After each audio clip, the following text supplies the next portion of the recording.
ಗುರುರ್ಬ್ರಹ್ಮ ಗುರುರ್ವಿಷ್ಣು ಗುರುರ್ದೇವೋ ಮಹೇಶ್ವರಃ ಗುರು ಸಾಕ್ಷಾತ್ ಪರಬ್ರಹ್ಮ ತಸ್ಮೈ ಶ್ರೀ ಗುರವೇ ನಮಃ. ಧ್ಯಾನ ಮೂಲ ಗುರುಮೂರ್ತಿ, ಪೂಜ್ಯ ಮೂಲ ಗುರುಪಾದ, ಮಂತ್ರ ಮೂಲ ಗುರುವಾಕ್ಯ, ಮುಕ್ತಿ ಮೂಲ ಗುರುಕೃಪಾ.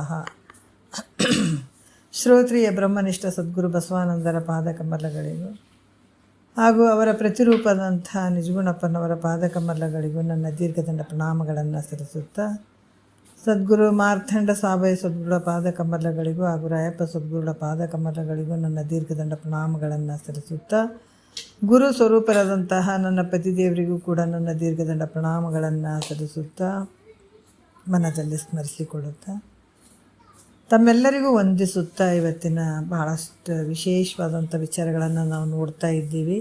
ಇದು ಸುವಿಚಾರ. ಅದಕ್ಕೆ ಅವಣಿಸಬಾರದ ಹಲವು ದುಃಖಗಳ ಅನವರತ ಅನುಭವಿಸುವ ನಿನಗಿನ್ನು ಸವೆಯದ ಆನಂದಬಹುದು. ನೋಡ್ರಿ, ಸವೆಯದ ಆನಂದಬಹುದು ಗುರು ಶಂಭುಲಿಂಗದ ಸುವಿಚಾರ ಭಜನೆ ಭಕ್ತಿಗಳನ್ನೆಂಬುದನ್ನು ಅರಿಯದೆ ಅಂತ ಹೇಳ್ತಾರೆ ಮಹಾತ್ಮರು. ಸುವಿಚಾರ ಭಜನೆ ಭಕ್ತಿ ಅಂತ ಹೇಳಿದ್ದಾರೆ. ಸುವಿಚಾರ ನಾವೇನು ಮಾಡಕತ್ತೀವಿ? ಈಗ ಸುವಿಚಾರ ಮಾಡಕತ್ತೀವಿ. ಇದು ಶ್ರೇಷ್ಠವಾದಂಥ ವಿಚಾರ ಮಾಡಕತ್ತೀವಿ. ಈ ಶಕ್ತಿ ನಮ್ಮಲ್ಲಿಲ್ಲ, ಕೇಳುವಂಥ ಶಕ್ತಿ ನಮ್ಮಲ್ಲಿಲ್ಲ, ಆ ಪುಣ್ಯ ನಮ್ಮಲ್ಲಿಲ್ಲ ಅಂತಂದಾಗ ಈ ಒಂದು ಸುವಿಚಾರ ಕೇಳೋಕ್ಕಾಗದೇ ಇದ್ದರೆ ಅಟ್ಲೀಸ್ಟ್ ಅದರ ಕೆಳಗಿನ ಮಟ್ಟದ್ದು ಯಾವುದು? ಭಜನೆ. ಹೌದಲ್ಲ? ಸುವಿಚಾರ ಭಜನೆ ಭಕ್ತಿ, ಅದ್ರ ಹಿಂದ್ಗಡೆದು ಭಕ್ತಿ. ಅಟ್ಲೀಸ್ಟ್ ಈ ವಾರ ಮಾಡ ಅಂತ ಹೇಳ್ತಾರೆ. ಇದನ್ನು ತಿಳಿಯೋಕ್ಕಾಗಂಗಿಲ್ಲಪ್ಪ ನನಗೆ, ದಿನಾ ಶ್ರವಣ ಮನನ ನಿಧಿಧ್ಯಾಸನ ಮಾಡೋಕ್ಕಾಗಲ್ಲ, ಈ ಜ್ಞಾನ ಪಡ್ಕೊಳಕ್ಕಾಗಲ್ಲ ಅಂದರೆ ಅಟ್ಲೀಸ್ಟ್ ಭಜನೆ ಮಾಡು, ಭಗವಂತನ ಭಜನೆ ಮಾಡು. ಮತ್ತು ಅದು ಆಗಲಿಲ್ಲ ಅಂದ್ರೆ ಭಕ್ತಿಯರ ಮಾಡು ಅಂತಾರೆ. ಹಂಗೆ ಸಾಯಿಬೇಡ. ಅಷ್ಟು ಸವೇದ ಆನಂದಬಹುದು ಅಂತ ಹೇಳ್ತಾರೆ. ಯಾವುದರಲ್ಲಿ? ಸುವಿಚಾರದಲ್ಲಿ. ಮಹಾತ್ಮರು ಹೇಳಿದಂಥ ವಿಚಾರಗಳು ನೋಡ್ರಿ. ಅದಕ್ಕೆ ಅಂಥ ವಿಚಾರಗಳನ್ನು ನಾವು ನೋಡ್ತಾ ಇದ್ದೀವಿ ಅಂದರೆ ನಾವು ಧನ್ಯರಂತ ಹೇಳ್ಕೊಳ್ಬೇಕು. ಈ ಜ್ಞಾನ ಪ್ರತಿಪಾದನಾ ಸ್ಥಳದಲ್ಲಿ ಈಗ ಎರಡನೆಯ ಪದದಲ್ಲಿ ಕೊನೆಯ ನುಡಿಯನ್ನು ನಾವು ನೋಡಬೇಕಾಗ್ತದೆ. ಸುಮ್ಮನಾಗೋದು ವಿಧಿಯೋಳು ಒಂದದೇ ಮುಕ್ತಿ ಅಂದ್ರೆ ಇದಕ್ಕೆ ಒಬ್ಬ ಬಲಾಢ್ಯ ಅಧಿಕಾರಿಯೇ ಬೇಕಾಗ್ತದೆ. ಎಲ್ಲರಿಗೂ ಆಗಂಗಿಲ್ಲ. ಹೇಳ್ತಾರಲ್ಲ, ಪರಿಪಕ್ವ ಹೃದಯರಲ್ಲದ ಮಂದ ಮನುಜರ್ಗೆ ಬರಿದೆ ಬೋಧಿಪೆನೆಂಬ ಭ್ರಮೆಯಾಕೋ ಮನುಜ. ಅರೆ ರೇ ಇಂಥ ಘಟಿತ ಘಟನೆ ನಿನ್ನೊಳಗಿರೆ ಮರಣಾಧ್ಯನರ್ಥವಿನ್ನಿಳೆಯ ವರ್ಗಹುದುಂಟೆ. ಪರಿಪಕ್ವ ಹೃದಯ ಇರಬೇಕು, ಸ್ವಚ್ಛವಾದಂಥ ಮನಸ್ಸಿರಬೇಕು, ಅಂತಕಣ ಶುದ್ಧ ಇರಬೇಕು. ಈ ಕೆಲಸ ಆಗ್ತದೆ. ಇದಕ್ಕೆ ಮತ್ತು ನಾವೇನು ಮಾಡಬೇಕು? ಫಸ್ಟ್ ಪ್ರಯತ್ನ ಮಾಡಬೇಕು. ಏನು ಪ್ರಯತ್ನ ಮಾಡಬೇಕು? ವಿವೇಕ, ವೈರಾಗ್ಯ, ಶಮ ದಮಾದಿಗಳನ್ನು ನಾವು ಪ್ರಾಪ್ತಿ ಮಾಡ್ಕೊಡ್ಬೇಕಾಗ್ತದೆ. ಅವನು ತೊಗೊಳ್ಬೇಕು. ಅದಕ್ಕೆ ಸುಮ್ಮನಾಗೋದು ವಿಧಿಯೋಳು ಒಂದದೇ ಮುಕ್ತಿ. ಯಾಕಂದ್ರೆ ಮುಂದೆ ಹೇಳುವಂಥ ಕ್ರಮಗಳೇನದಾವ ಆ ಪ್ರಕಾರನೇ ಹೋಗ್ಬೇಕಾಗ್ತದೆ. ಇದಕ್ಕೂ ಒಂದು ಮಾರ್ಗ ಐತೆ. ನಾವು ಎಲ್ಲಿ ತಪ್ಪಿದ್ದೀವಿ ಅಂದರೆ ಇಲ್ಲೇ ತಪ್ಪಿದ್ದೀವಿ. ಎಲ್ಲದಕ್ಕೂ ಒಂದೊಂದು ಮಾರ್ಗ ಐತೆ ನೋಡಿ. ಈಗ 1ನೇ ಕ್ಲಾಸ್ ಓದೋ ಮಕ್ಕಳಿಗೆ ಇವೇ ಸಬ್ಜೆಕ್ಟ್ ಓದಬೇಕು. 2ನೇ ಕ್ಲಾಸು, 3ನೇ ಕ್ಲಾಸು, 4ನೇ SSLC, PUC ಇವೆಲ್ಲ ಏನಂದ್ರೆ ಒಂದು ಕ್ರಮಬದ್ಧವಾದಂಥ ಇಂಥ ಸಬ್ಜೆಕ್ಟ್ಗಳು ಇಂಥ ವರ್ಷ ಅಂತ ಎಲ್ಲದಕ್ಕೂ ಕ್ರಮ ಅದಾವ. ಲೌಕಿಕದಲ್ಲಿ ಮಳೆಗಾಲ, ಬೇಸಿಗೆಗಾಲ, ಚಳಿಗಾಲ, 9 ತಿಂಗಳ ತಾಯಿ ಗರ್ಭದಲ್ಲಿ ಮಗು ಹುಟ್ಟಬೇಕಾದ್ರೆ 9 ತಿಂಗಳ ಕಾಯಬೇಕಾಗ್ತದೆ. ಅಲ್ಲಿ ಪ್ರೊಸೆಸ್, ಕ್ರಮ. ಒಂದೇ ಸಲಕ್ಕೆ ತಾಯಿ ಹೊಟ್ಟೆಗೆ ಮಗು ಮೂಡಿತಂದಾಗನೇ ಅದೇನು ಹೊರಗೆ ಬಂದುಬಿಡಂಗಿಲ್ಲ. ಅದಕ್ಕೆ ಭಾಳಷ್ಟು ಪ್ರೊಸೆಸ್ ಬೇಕಾಗ್ತದಲ್ಲ. 9 ತಿಂಗಳ ಕಾಯಬೇಕಾಗ್ತದೆ. ಒಂದು ಹಣ್ಣು ತಕ್ಷಣ ತಿಂದುಬಿಡ್ತೀವೇನು? ಅದು ಕಾಯಬೇಕಾಗ್ತದೆ. ಗಿಡ ಹಾಕಬೇಕು, ಅದನ್ನು ಬೆಳೆಸ್ಬೇಕು, ಅದು ಕಾಯಿ ಆಗ್ಬೇಕು, ಹೂವು ಆಗಬೇಕು, ಕಾಯಿ ಮಗ್ಗಾಗಬೇಕು, ಕಾಯಿ ಆಗಬೇಕು, ಹಣ್ಣು ಆಗಬೇಕು. ಇವೆಲ್ಲ ಕ್ರಮ ಅದು. ಆದರೆ ನಾವು ಎಲ್ಲಿ ತಪ್ಪಿದ್ದೀವಿ ಅಂತಂದ್ರೆ ಜ್ಞಾನ ಮಾಡ್ಕೊಳ್ಳೋದ್ರಲ್ಲಿ ಭಾಳ ತಪ್ಪಾಗಿಬಿಟ್ಟದ ನಮ್ಮದು. ಈ ಜ್ಞಾನ ಪಡ್ಕೊಳ್ಬೇಕಾದ್ರೂ ಕೂಡ ಇದಕ್ಕೂ ಕ್ರಮ ಅದಾವ. ಆದ್ರೆ ನಾವು ಇದಕ್ಕೆ ಕ್ರಮ ಮಾಡಿವೇನು? ಎಲ್ಲದರ ಕ್ರಮ ಐತಿ ನಮಗೆ. ನೋಡಿರಿ, ಜೋಳ ಇಂಥ ಸೀಸನ್ನಲ್ಲೇ ಬೆಳಿಬೇಕಂದ್ರೆ ಜೋಳ ಅಂಥ ಸೀಸನ್ನಲ್ಲೇ ಬೆಳೀತದ, ಮಧ್ಯೆ ಬೆಳೆಯೋಕ್ಕಾಗಂಗಿಲ್ಲ. ಕಡ್ಲೆ ಇಂಥ ಸೀಸನ್ನಲ್ಲಿ ಬೆಳಿಬೇಕಂದ್ರೆ ಅದೇ ಸೀಸನ್ನಲ್ಲಿ ಬೆಳಿತೀವಿ, ಬೇರೆ ಟೈಮಿಗೆ ಆಗಲ್ಲ. ಅದಕ್ಕೆ ಈ ಎಲ್ಲ ಪ್ರತಿಯೊಂದೊಂದಕ್ಕೂ ನಮಗೆ ನಿಯಮಗಳದಾವ, ಪ್ರತಿಯೊಂದಕ್ಕೂ ವಿಧಿಗಳು ಅದಾವ, ಕ್ರಮ ಐತಿ ಇದರಲ್ಲಿ. ಒಬ್ಬ ವ್ಯಕ್ತಿ ಒಮ್ಮೆಲೆ ಹುಟ್ಟಿದ ತಕ್ಷಣ ಮುದುಕ ಆಗಿಬಿಡಂಗಿಲ್ಲ. ನಾವು ಅಲ್ಲಿ ಏನು ತೊಗೊಳ್ಬೇಕಾಗ್ತದೆ? ಬಾಲ್ಯ ತೊಗೊಳ್ಬೇಕಾಗ್ತದೆ, ಯೌವನ ತೊಗೊಳ್ಬೇಕಾಗ್ತದೆ, ಕೊನೆಗೆ ಮುಪ್ಪು. ಅದಲ್ಲ, ಶರೀರ ಕೂಡ ಷಡ್ಭಾವ ವಿಕಾರಕ್ಕೊಳಗಾಗ್ತದೆ. ಆದರೆ ಇವೆಲ್ಲ ಏನಂತಂದ್ರೆ ಒಂದು ಬಿಡೋದು ಇವು ಕ್ರಮವಾಗಿ ಬರುವಂಥದ್ದು ಐತಿದೆ. ಆದರೆ ಇವು ಎಲ್ಲದಕ್ಕೂ ಕ್ರಮ ಇಟ್ಕೊಳ್ತೀವಿ. ಆದರೆ ನಾವು ಬ್ರಹ್ಮಜ್ಞಾನ ಮುಕ್ತಿಯನ್ನು ಪಡ್ಕೊಳ್ಳುವಂಥದ್ದು, ಸದಾಕಾಲ ಆನಂದವನ್ನು ಪಡ್ಕೊಳ್ಳುವಂಥದ್ದಕ್ಕೆ ನಾವು ಅಕ್ರಮ ಮಾಡ್ತೀವಿ. ಅಲ್ಲಿ ಯಾವ ಕ್ರಮವೂ ಇಲ್ಲ. ಇಲ್ಲಿ ನಮ್ಮ ಎಡವಟ್ಟು ಮಾಡ್ಕೊಂಡಿರುವಂಥದ್ದು, ನಮ್ಮ ಜೀವನನೇ ಅನರ್ಥವಾಗಿ ಹಾಳು ಮಾಡ್ಕೊಂಡ್ಬಿಡೋದು ಇಲ್ಲೇ ತಪ್ಪಿದ್ದೀವಿ ನೋಡ್ರಿ ನಾವು ಮೊದಲು.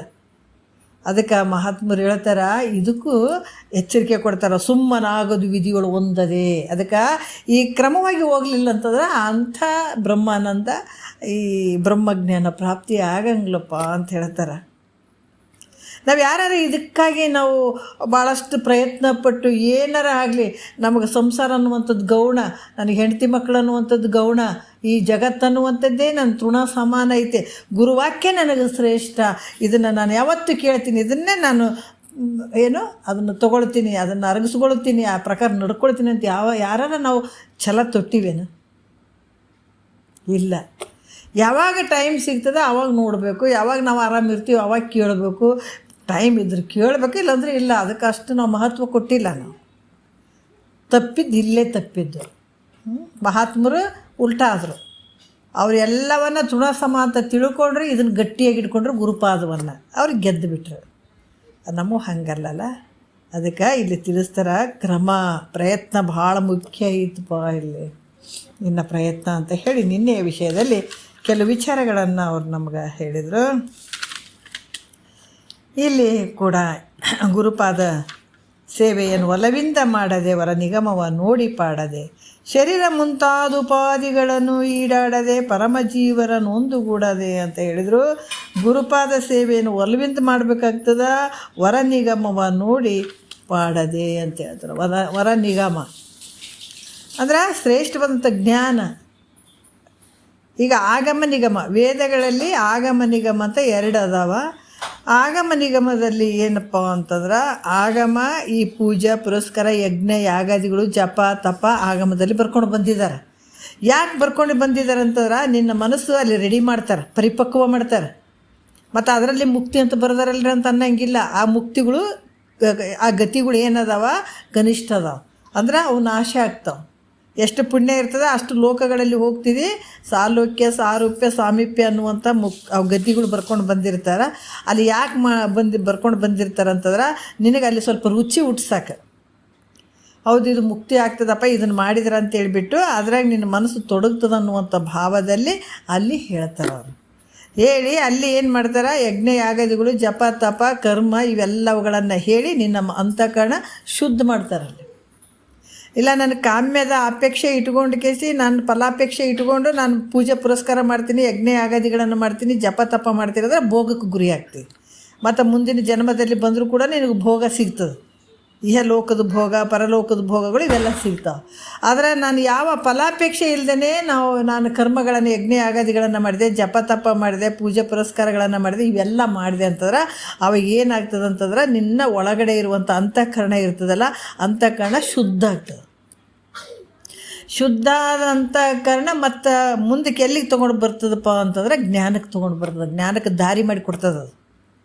ಅದಕ್ಕೆ ಮುಂಚೆ ಅಲ್ಲಿ ಏನು ಮಾಡಿದ್ರು, ಫಸ್ಟ್ ಅಂತಃಕರಣ ಶುದ್ಧ ಆದಾಗ ಮಾತ್ರ ಈ ಜ್ಞಾನ ಬ್ರಹ್ಮಾನಂದ ಅಲ್ಲಿ ಹೊಳಿಲಿಕ್ಕೆ ಸಾಧ್ಯದ ಆ ಸ್ಥಾನದಲ್ಲಿ. ಅದಕ್ಕಾಗಿ ಈ ಆಗಮದಲ್ಲಿ ಇವೆಲ್ಲ ಅಂತಃಕರಣ ಶುದ್ಧಿ ಮಾಡೋದಕ್ಕಾಗಿ ಇವೆಲ್ಲ ಹೇಳ್ಕೊಂಡು ಬಂದರು. ಮತ್ತು ಅಷ್ಟಕ್ಕೆ ನನಗೆ ಯಜ್ಞ ಯಾಗಾದಿಗಳನ್ನು ಮಾಡಕತ್ತೀನಿ, ಜಪ ತಪ ಮಾಡಕತ್ತೀನಿ, ಇವೆಲ್ಲ ಮಾಡಕತ್ತೀನಿ ರೀ, ನನಗೆ ಮೋಕ್ಷ ಆಯಿತು ಅಂತ ಕುಂದ್ರಂಗಿಲ್ಲ ಅಲ್ಲಿ. ಯಾಕಂದ್ರೆ ಅವುಗಳಿಂದ ಮೋಕ್ಷ ಆಗಂಗಿಲ್ಲ, ಸದಾಕಾಲ ಆನಂದ ಆಗಲ್ಲ. ಮತ್ತು ತಿರ್ಗಾ ಅಂತಃಕರಣ ಶುದ್ಧ ಆದಮೇಲೆ ಗುರುವಿನ ಪಾದಕ್ಕೆ ಶರಣಾಗತನಾಗಿ ಗುರುವಾಕ್ಯಗಳನ್ನು ಸ್ವೀಕಾರ ಮಾಡಬೇಕಾಗ್ತದೆ. ಅದು ಸ್ವೀಕಾರ ಮಾಡಿದಾಗ ಅದು ನಿಗಮ ಭಾಗ, ಅಂದರೆ ಅದು ಶಿರೋಭಾಗ. ಮೇಲ್ಮಟ್ಟದ್ದು. ಆ ಜ್ಞಾನಕ್ಕೆ ಬಂದಾಗೆ ನಿನಗೆ ಸದಾಕಾಲ ಆನಂದ ಆಗ್ತದೆ, ಇಲ್ಲಾಂದ್ರೆ ಸಾಧ್ಯ ಇಲ್ಲ. ಅದಕ್ಕೆ ಈ ರೀತಿಯಾಗಿ ಅಲ್ಲಿ ಏನು ಬರ್ಕೊಂಡು ಬಂದ್ರಪ್ಪ ಅಂತಂದ್ರೆ, ಈ ವರ ನಿಗಮವ ನೋಡಿ ಪಾಡದೆ ಅಂಥ ಒಂದು ನಿಗಮ ಭಾಗವನ್ನು ನೋಡಿ ಅದನ್ನು ಏನು ತಿಳ್ಕೊಳ್ಳುವಂಥದ್ದು ವರ ನಿಗಮ.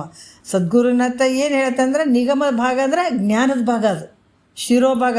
ನಮಗೆ ಶರೀರಕ್ಕೆ ಈ ತಲೆ ನೋಡಿರಿ ಮೇಲ್ಗಡೆ ಆ ಶಿರೋಭಾಗ ಎಷ್ಟು ನಮಗೆ ಮಹತ್ವ ಆಗ್ತದಲ್ಲ, ಅದ್ರಂಗೆ ಈ ಜ್ಞಾನಕ್ಕೆ ಕೂಡ ಈ ಒಂದು ಮುಕ್ತನಾಗಬೇಕಾದ್ರೆ ಈ ಜ್ಞಾನ ಕೂಡ ಬಹಳಷ್ಟು ಮುಖ್ಯವಾಗಿರ್ತದೆ. ಅದಕ್ಕೆ ನಿಗಮ ಅಂತ ಹೇಳ್ತಾರೆ, ಆಗಮ ನಿಗಮ. ಅದಕ್ಕೆ ಅಂಥ ನಿಗಮವ ನೋಡಿ ಪಾಡದೆ, ಅದನ್ನು ನಾನು ನೋಡೇ ಇಲ್ಲ, ಅದ್ರ ಮೇಲೆ ನನ್ನ ನಂಬಿಕೆನೇ ಇಲ್ಲ. ಅದೇನು ರೀ, ಅದೇನು ಬರ್ದಾರಿ, ಇದೇನು ಬರ್ದಾರಿ, ಆ ಉಪನಿಷತ್ತು ಅಂದ್ರೇನು ರೀ, ಇಂಥವೆಲ್ಲ ಭಾಳಷ್ಟು ಎಡವಟ್ಟು ಮಾತುಗಳಾಡೋರು ಭಾಳ ಜನ ಇರ್ತಾರೆ. ಅದಕ್ಕೆ ಅಂಥವ್ರು ಯಾವ ಜನ್ಮಕ್ಕೂ ಹತ್ರ ಬರ್ಕೊಡಂಗಿಲ್ಲ. ಯಾಕಂದ್ರೆ ಅವರು ಆ ಮನಸ್ಥಿತಿನೇ ಹಂಗಿದ್ದಾಗ ಭಾಳಷ್ಟು ಜನ್ಮದಲ್ಲಿ ಹಲ್ದಾಡ್ಕೊತ ಹೋಗ್ಬಿಡ್ತಾರೆ ಅಷ್ಟೇ.